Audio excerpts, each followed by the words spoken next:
All right, I'd like to welcome everybody to the Marketing Mindshare podcast, in particular, our special guest today, Louis Soto. Louis, thanks for joining the show. Thank you for having me. And Louis, you have a pretty broad or wide range of experience, I should say. Right now, you're a senior data product manager. Your experience has taken you to the NBA, Warner Media, NBC Universal Media, in particular, their sports group. You've done a lot in your career, so I'm really excited to have you on today. Yeah, I'm definitely excited to connect with the audience and with you, Dean. Once again, thank you for having me. Absolutely. So what is your job as a senior data product manager? Yeah, that's a great question.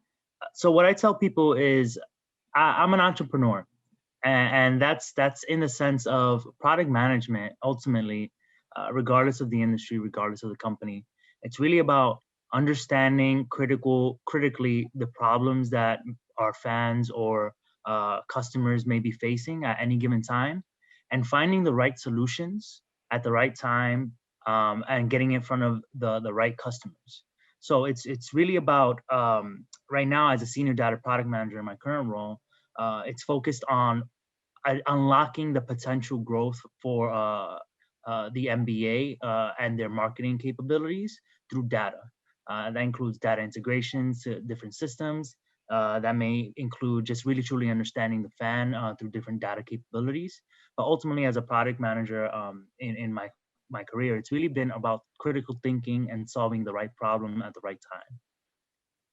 Awesome. Yeah, I love that. And it's funny, we just actually had a product marketing manager on from a company called Lattice, and they're a SaaS company. So I'm really interested to kind of hear about what it's like on the sports side and the entertainment side, because it's definitely a very different industry. So definitely excited to kind of get into this. So one of my questions is you're talking about, it seems like internal processes almost, where you're actually helping to set up integrations to not only enhance, yes, ultimately it's the customer experience, but your immediate impact is affecting, I feel like, the cross-functional teams, the cross-functional marketing teams. Is that correct? That is correct. So I've been very fortunate throughout my career that there's various different type of products that product managers are able to kind of work on. Some are internal, so B2B kind of products, business to business operations. Some are external that have customer facing capabilities. But what I've had the fortunate opportunity to do is unlock and improve efficiency gains across different business units in the companies that I've worked in. It's really about developing internal products so that those teams are really able to provide the optimal services and additional products for external customers. This was the case while I was at NBC Sports.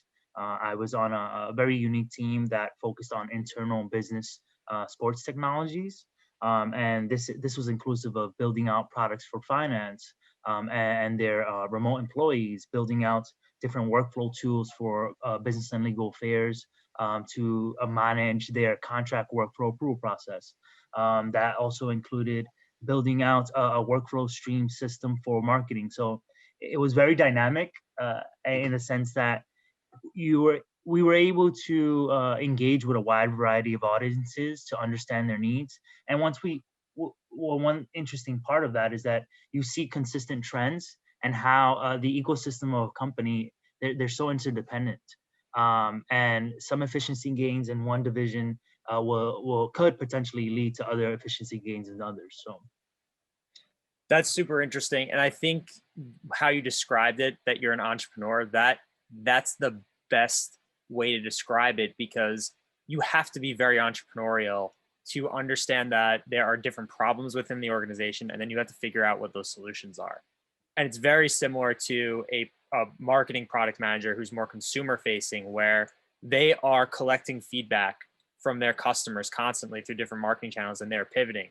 So the difference here is that you are on the marketing team, but what you're actually doing is you're solving the problems for the marketing team, so then they can deliver better customer experience. And I think a lot of people aren't even aware that there are those types of roles within these organizations, but it makes total sense. most definitely, I think another facet of it is communication. I have a technical background in nature, but I also have a master's in technical entrepreneurship. I consider myself a people person. So I'm able to communicate not only with the technical resources across an organization, because I understand at a very high level sometimes in more detailed nature, how they're building these solutions. I can translate that into layman business terminology, whether it's for finance or the marketing teams, and really bridge that gap. And I think that's sometimes uh, the layer that's missing. Is just a small layer of understanding to really truly understand what the problem is. You not get lost in the technical jargon or technical solutions, but really understand if you solve this problem and if you solve it in a certain approach, you are going to unlock certain business benefits and certain customer facing benefits. So that's another aspect of it as well. That makes total sense to me. So, okay, so run me through this then. So, in your position, how do projects normally run? So, does that come from the CMO in terms of this is the goal, and then you have to set up those processes, or what exactly does that look like? So it really can vary. It's been across all of the opportunities that I've had. There have been opportunities that have presented themselves from the top down, and sometimes even from the bottom up, right? Because there's certain individuals within an organization that are closer to issues or inefficiencies across their processes or workflows. That those inefficiencies might not always be exposed to the CMO or to the CIO, right? So it's about certain key individuals across the organization that are able to put together a business case in regards to, hey, there's an inefficiency or a problem that we believe is important to solve, and here's a business case around that problem. Here's how we believe this is going to impact our customers and our fans, or our internal business stakeholders. And here are the benefits. Here are the quantifiable benefits that we were able to come up with, that is going to either impact the bottom line for revenue or the reduced cost, right? So typically what I've seen is there's certain times where there's certain executives that just have a perspective either from their previous experiences, and they bring that perspective to a company, and they kind of provide that vision of here's some products and integrations and ways that we believe we can improve our processes and provide value to our customers. Then there's the other side where someone can clearly see there's an inefficiency or a problem that needs to be solved, and it's presented upward. Sometimes it's the customer. So a lot of times, right, you want to be in tune with your customer and understand their needs, whether it's through surveys, interviews, and feeding that into your product development lifecycle. It could be competitors, right? Competitive in nature, understanding what the competitive landscape looks like, and if your products and processes are meeting the bar that's being set by your peers. But it really boils down to there's something that's missing. Can we build a business case around that? And that business case gets presented to finance, to the leaders across an organization in order to get approval, in order to get resources to take it to the next step, which could either be building a product or leveraging a external vendor to integrate into your workflow. So I hope that answered the question. Yeah, it definitely did. So recently, you did a project with NBC Sports, and the idea is you created some type of workflow for their marketing team. Do you want to tell me a little bit about that project? Yeah, well, I wouldn't say recently, but while I was there, Right. maybe well, oh my goodness, it's been almost 3 years already. But Time flies. time does fly. So while I was at NBC Universal, they were doing a lot of great work in regards to how to provide different solutions across their enterprise, to really scale their business. This specific example was an opportunity where the nature of sports, as it pertains to their programming, is very dynamic. especially live sports, right? So there's always constant changes. I can take an example, Sunday Night Football, for instance. That's a program where it's very dependent on the schedule of the games. There could be game delays. There can be overtime. In the playoffs, we don't really know which teams are going to move on to the next phase of the playoffs, right? So the creatives that are developed are very dynamic. And tune in creative specifically, where you're trying to present fans a creative, telling them to, hey, make sure to tune into this content, the Giants versus whatever other team that they may be facing, right? Right. So like in a playoff situation where you're not going to know, they have, my guess is that the creatives, let's say the Giants are in the playoffs, right? They have a situation where maybe they're versing, I'm just going to make up random teams, right? It could be the Chargers. It could be the 49ers. Like it could be one of those teams, but they have to have the creative ready for either one of those situations, right? So that's Exactly. what you're getting at. And that's more prescriptive in nature, but there could be other instances where there's just something outside of anyone's control that requires a change, and a sudden change, to get the right message and the correct information in front of our fans. And what we saw is that oftentimes the individuals that were responsible for making those changes were typically the last people to know that the changes were needed, right? So the graphic designers, the creatives, and sometimes, especially when certain key tentpole events like the Olympics or the World Cup or various groups of different sports events were clashing with one another, there was a limited number of internal resources that were responsible for these changes. And in order to get the job done, sometimes the organization had to leverage external resources, which were tapping into a cost that they had not originally planned for, right? So it seems complicated in the sense that you have to pivot. There's these resources that may or may not have the bandwidth, and then if they don't have the bandwidth, you still need to get the job done, and then you need to pay more money in order to create this creative or modify this creative. That whole workflow really was stemming from communication, and the ability to get the right communication to the right people as fast as possible versus it trickling down and eventually through manual processes, eventually having those right folks make those changes, or even having visibility and understanding of what is the bandwidth across all of your marketing teams. What are they working on at any given time? What tentpole events are they working on? What are they slated to work on? Just that visibility from a project management perspective or a product management perspective across their marketing ecosystem. That visibility was very, very valuable for the CMO, and for other executives that were able to allocate resources appropriately. So what we were able to do is we identified that need. Oh, go ahead, Steve. Sorry to cut you off. So before that, was this process manual to some degree?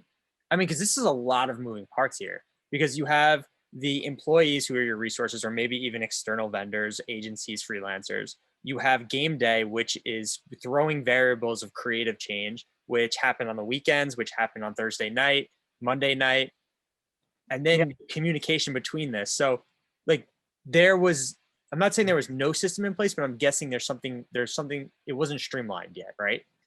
Yeah, that's a great point, Dean. So there was a process in place, but there were touch point processes across different marketing teams. So whether it's the Olympics creative teams, the regional sports networks, or the just the NBC Sports Network at that time, they had a different marketing team.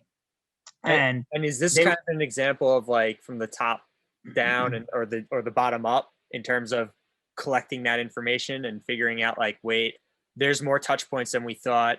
It's time to make that adjustment. And now you're the guy coming in and saying, okay. Yeah, that's a great point. So it was more of a top down in this instance. And the reason that's important is that makes it interesting for an individual like me, a product manager, where you're going to various different teams and you're working with them to really create a solution that fits their work, their processes. And one thing that I've noticed that people don't like to change their workflows, right? The way that they Right. work, it's tough to get folks to change the way they operate. You have to present the right value and include them in a process. I think that's one thing that's very important in product development, including key stakeholders into the process so they have a say, they have a voice, and they feel comfortable and they feel part of the process. Going back to your other question, there was a system, but it was more manual in nature. And so there was different tracking sheets across the organization that weren't integrated with one another. They weren't standard in formatting. So it was a bit of a manual lift to kind of collect the data, integrate it with one another, and present it to the right stakeholders. The other aspect of it is that there was different systems that provided some insights in regards to what was changing. So there was a scheduling system which managed the program schedule that didn't really talk to or give visibility automatically, at least, to the folks on the marketing team that were managing their creative workflow processes. So just being able to integrate the scheduling system and their project management system was a huge value add, because in that aspect, you're also solving a different problem, which is manual emails. The time that people take just Right. to draft multiple emails across multiple different organizations in the enterprise and sending these changes. Now, if you integrate these two systems, you can just generate an automatic email that gets distributed across all the key stakeholders, and all the people are informed all at the same time, right? So Yeah. uh, that's just time that people were spending drafting manual emails that now they're spending focused on their role. So that's another example. But That uh, that is a really good example. And what people don't think about is that when you're thinking of marketing, you're thinking of the creative side, the data side, optimizing the channels. But to do marketing correctly, especially at a large scale in a corporate setting, there needs to be processes in place. And actually, I would even argue that even at the smaller organizations need a lot of processes in place. And a good example is like for us at our agency, we're an agency of 8 people right now. Um, and about 2 years ago, we decided to get a program called Monday.com. And that's a project management system. It's super robust. We also invested in Zapier, which is automation. And now what we're able to do actually is, depending on what the client is, let's say we're managing paid media, so that could be us managing Facebook, Google, TikTok ads. As soon as we have a client that's onboarded, as soon as they fill out a form, we have created systems on the marketing side for our teams that says these are the tasks that need to be done: competitor research, audience analysis, creative for the ads, whatever else is on that list. And then so that used to be a process where we used to actually have to manually put in those tasks. And when we created it wound up saving us hours of time. I yeah, mean, we have automated now hundreds of tasks a month. wow, Probably that's close to, amazing. probably close to thousands, because then we bought this program called Zapier, which is like this codeless integration suite, and it allows us to do automation. So not only when they are signing their contracts are they put into our systems, and it lets our teams know, hey, it's time to work, but it also gets put into our billing systems. It gets put into our time tracking capabilities, and the time goes into the project. So like we have literally saved, we know for at least client onboarding in just forms that they have to fill out, we've probably saved roughly 2 to 4 hours a month just on those forms being filled out. And that's per client. So it's really incredible to kind of see how it's now working in larger organizations, but also Yeah. relating it to like my experience too in terms of building out these systems.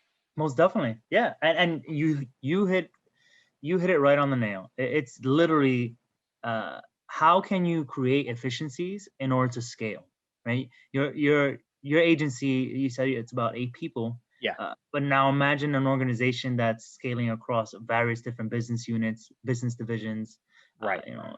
2,000 plus employees, right? So it's about having some sort of integration touch points across all those to really work efficiently and have people focus on what they're there to do versus kind of getting bogged down by all these administrative kind of tasks.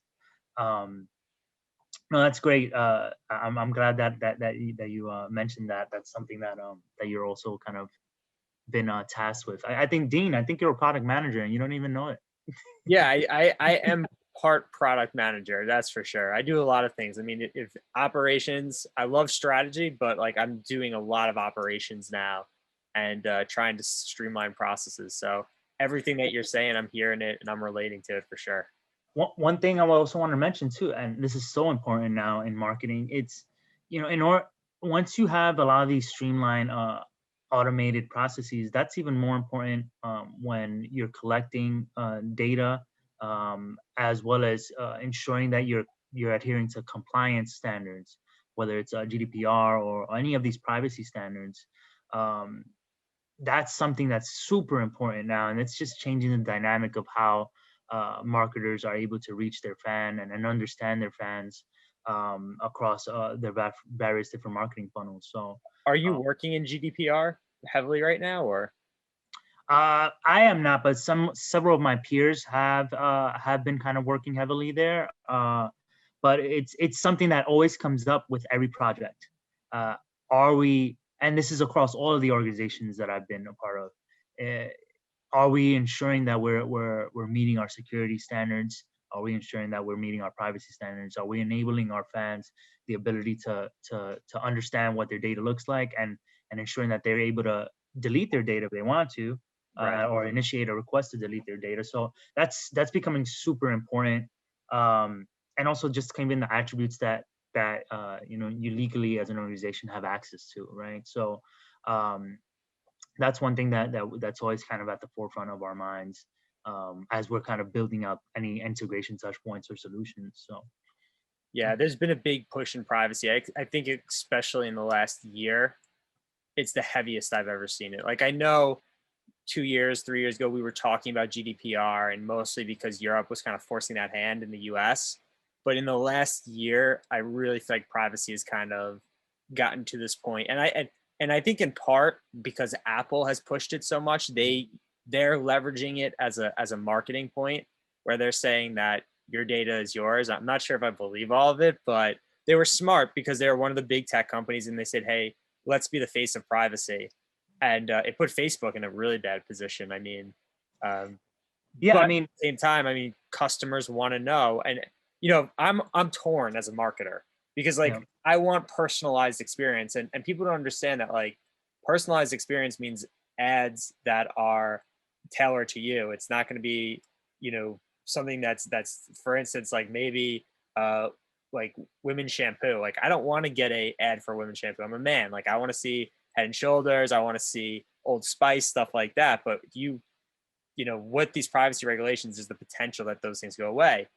On the other side, though, I'm a consumer and I don't want things to be overly creepy. And I think as yeah. marketers, we need to figure out how to navigate GDPR, how to navigate the new privacy rules that Apple are putting in place, and make sure that we find that happy medium. Definitely, I wholeheartedly agree with you, Dean. Uh, and it's becoming interesting too in the product development landscape, right? Because some of these products that have been built and integration touch points were leveraging these quote unquote legacy processes that in the short or near term are probably going to go away. Certain data attributes, right? You mentioned Apple as one of them, kind of their device tracking capabilities. So Yes. so it's very interesting, and uh, it breeds I think it pushes organizations to really get creative with their solutions, Right. and Right. I think it's going to be a very interesting dynamic that also shifts towards trying to leverage more first party data versus Yeah. secondary data or definitely third party data. So um, yeah. I think it's going to be interesting times in the coming years. Yeah. Yeah. And I imagine like the organizations that you're working for too, I think that they're probably better positioned for first party data than a lot of small businesses are. Because in my mind, you have very robust databases that you could pull from where people are voluntarily giving you information. Now, I'm sure the legacy systems, to your point, there are some things they won't be able to capture, especially if it's using cookies, things like that. But a small, medium-sized business, they might not have as many points. Like those lists go from millions to maybe, tens of thousands. And that could potentially be a problem for small business. So it's interesting to hear how every organization has to try to overcome what these challenges are going to bring on the privacy side. Definitely. And I think kind of circling back in regards to solving the right problem with the right solution, I think that also comes into play when you're thinking about, are you going to build something internally versus are you going to leverage external vendors and their expertise to kind of provide value for your organization. You briefly had mentioned with your efficiency gains, you leverage one tool and we're able to integrate it with another solution, right? Yeah. So that's also kind of an interesting landscape depending on how you navigate and structure that partnership. Where's that data going and who's owning that data? So I think that's something that folks should definitely keep in mind before kind of jumping into new initiatives. So Yeah, I definitely agree with you there. Is there, in your role, do you have favorite tools that you're using every day that you think other product marketing managers should be looking at, or product managers should look at? oh Like man, so, tools. and let me kind of rephrase the question. Like a lot of our audience, I think they don't have access to people like you. They might come from a marketing team that have 4 or 5 people, and then within their organization, maybe there's like an IT department, right? But they don't really have a product manager. So if they're looking to embark on increasing efficiency for their marketing departments, what are some tools that they could start to use that maybe you're using every day to either collect information, to identify potential bottlenecks within their org? Like, what would you recommend? That's a great question. Well, so what I would say, it's less so about the specific tools and more about the methodology and approach. Okay. And one of the biggest things that's that's provided efficiency in product development or product management is an agile methodology.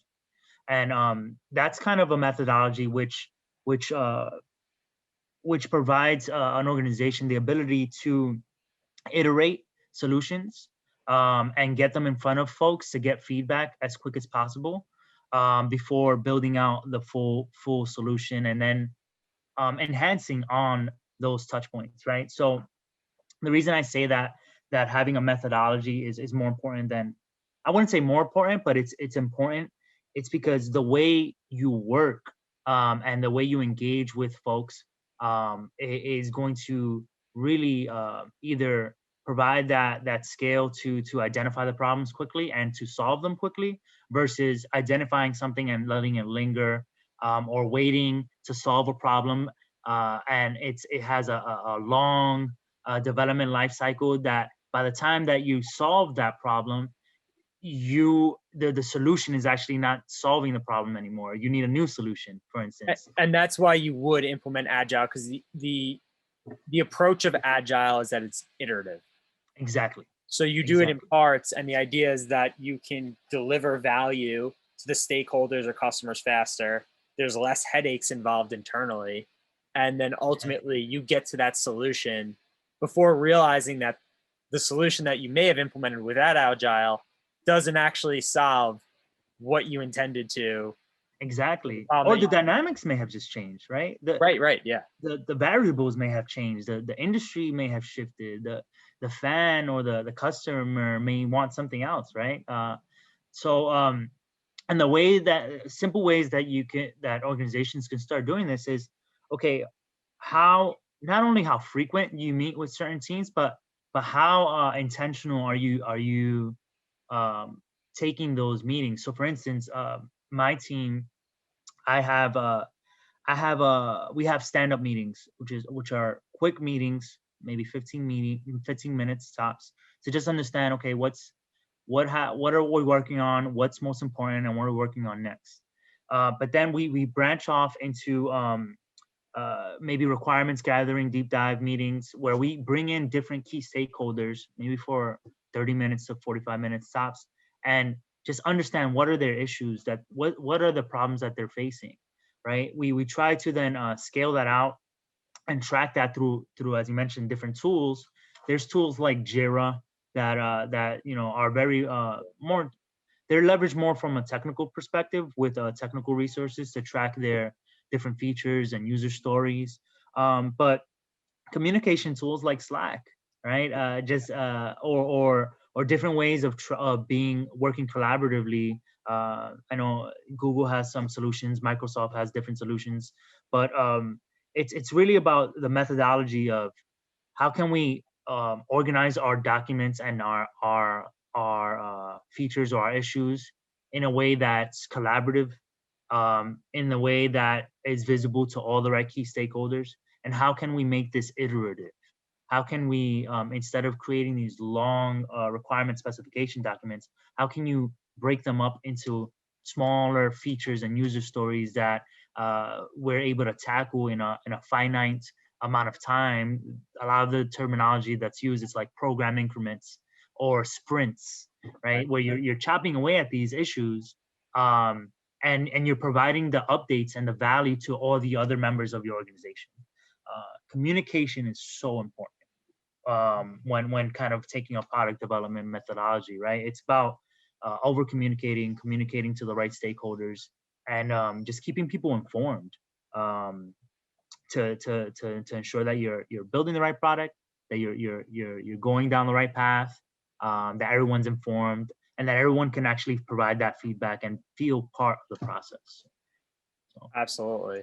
And, I guess a key component to this before you even get started is the solution. Let's just say this is a bottom up situation where somebody on the marketing team, maybe they are a digital marketing associate, they're lower on the totem pole, but they see that there's a problem. If I'm that digital marketing associate, from your experience, like, how do I go about presenting this to stakeholders, to my boss, to maybe the CMO if I have access to that? What do you think are the ways that I should go about positioning that this is the problem, here's the solution, and then this is what it can solve? Like, what would your advice be? That's a great question. So what I would do if I was in that situation is really truly ensure that you understand the problem and that you're documenting what the problem is. And the way you do that is really by having emphasis on critical thinking. So here's a problem, but why is this a problem? And if we solve this problem, what are the impacts of solving that problem? What are the systems that are going to get impacted if we solve this problem? What are the teams that are going to get impacted if we solve this problem? And vice versa. What's going to happen if we don't solve this problem? What's going to happen if we take too long to solve this problem? How is it going to impact our costs? How is it going to impact our revenue? How is it going to impact our future projects or concurrent projects that are happening? So trying to really ask those questions to yourself and documenting them as best as you can, and creating quantifiable as well as qualitative benefits, right? You mentioned earlier you guys saved 4 hours a week or 4 hours, I can't recall if it was a week or a month, on emails. That's a quantifiable benefit. How can you translate that into dollars? Those 4 hours that you're saving per client a week could be applied to other areas of your business, right? So it's about creating a business case first. So understanding the problem, understanding the benefits, and presenting that to, I would present it to your manager and get some feedback on who the right folks are in regards to scaling it up. So it would have to go to some sort of finance organization, because ultimately, when you're presenting an issue that needs to be solved, then it becomes a conversation about, okay, is this problem more important than all these other initiatives that we have in our pipeline? Right. And What are does the the cost, trade-offs? I'm guessing, and if the cost outweighs the benefit. The cost outweighs the benefit, and also the trade-offs in regards to which one, how are we going to manage this, which one's more critical, right? And that's why the methodology in regards to agile is I think it's a great way to go, because when it's done right, uh, the organization as a whole comes together, and maybe within uh, let's say 10 weeks at a time, they analyze all the problems across their organization, and they prioritize and identify which one is the most important to solve at any given time. So in this case, someone that quote unquote may have been lower on the totem pole Yeah. could have submitted this issue or this problem to be reviewed by the right stakeholders. And ideally, if it's an important problem, it would get slated within the next program increment to be solved. Um, so yeah, I think everyone, if it's a right problem and it's critically analyzed and the benefits are communicated succinctly, it's going to be extremely hard to ignore, right? And it might just be a nature of when it's going to get solved and prioritization and trade-offs against other key initiatives that might be already in the pipeline. Yeah, it makes total sense, and it is a really good example of agile, because that first sprint, right? In an iterative process, that first sprint would be requirement gathering. That second sprint might be going to your manager and getting some clarification. The third sprint might be then bringing it to finance, and then the fourth actually bringing it to the product teams or the development teams or whoever would take it from there and actually build out these processes. Most definitely, yeah. Um, and then sometimes, honestly, sometimes it could be a use case where the problem is extremely important and needs to be solved, but maybe your organization isn't the experts. They don't have that expertise internally to build out those solutions, Yeah. and it becomes a conversation about identifying the right vendors that can provide value for you in order to build something. That then shifts into having a proof of concept, where you're providing point touch solutions and prototypes in order to kind of let it soak within your organization. You can gain more feedback and understand which approach or which vendor or which solution is going to be best for your organization. So Yeah, I agree. I definitely agree with that. So one of the last questions I have for you, I feel like product management in general is probably one of the more challenging roles because it's changing all the time. Would you agree, like during your career, do you feel like you're working on a lot of the same projects? And if so, like how do you continue to challenge yourself? Or do you feel like day in and day out, the role itself is challenging because so many different problems come up? that's a great question. I have been very fortunate that I've been able to work on so many different problems and projects and products. Um, while it's challenging, it's so exciting for me. Okay. And the reason is that I am such a curious person. My wife always tells me that I ask too many questions, but it's really about being able to ask the right questions, right? And being able to pivot and identify different issues that our industry or our organizations are facing. I'm able to ask these questions and fulfill my curiosity, and then work on something, scale it, and either nurture that product and create enhancements in order to really optimize it, or start working on another product. So in my personal experience in my career, I have worked on marketing solutions. I have worked on creating mobile applications. I've worked on sales and traffic solutions. I've worked on um, a wide variety of advertising and data related solutions. Right. So each product brings its own unique challenges and its own unique facets, and I'm able to work with a wide variety of people. So I think if anyone's interested in really becoming a product manager, and they're asking themselves, is it going to be a challenge? It is going to be a challenge, but it's going to be a good challenge. It's going to Right. be an interesting and You're going to exciting stay challenge. on your toes, and the job is never going to be the same. Exactly. Certain processes might be the same, but the challenges and the questions that come up may be different. The stakeholders that you're going to work with are maybe different.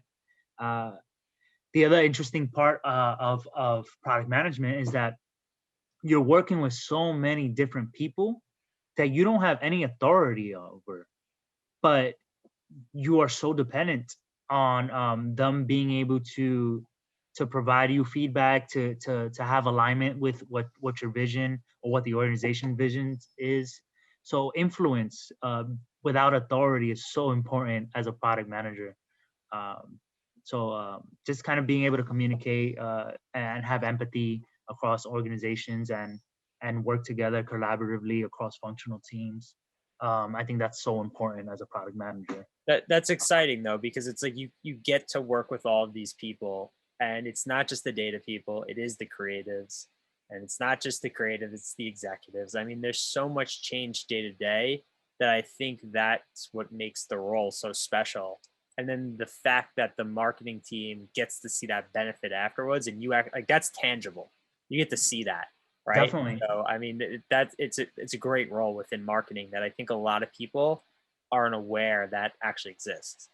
Definitely. Or for instance, another example is while I was at NBC, I helped build a workflow process for the marketing team. But then I was challenged with providing a solution for our finance team via a mobile application.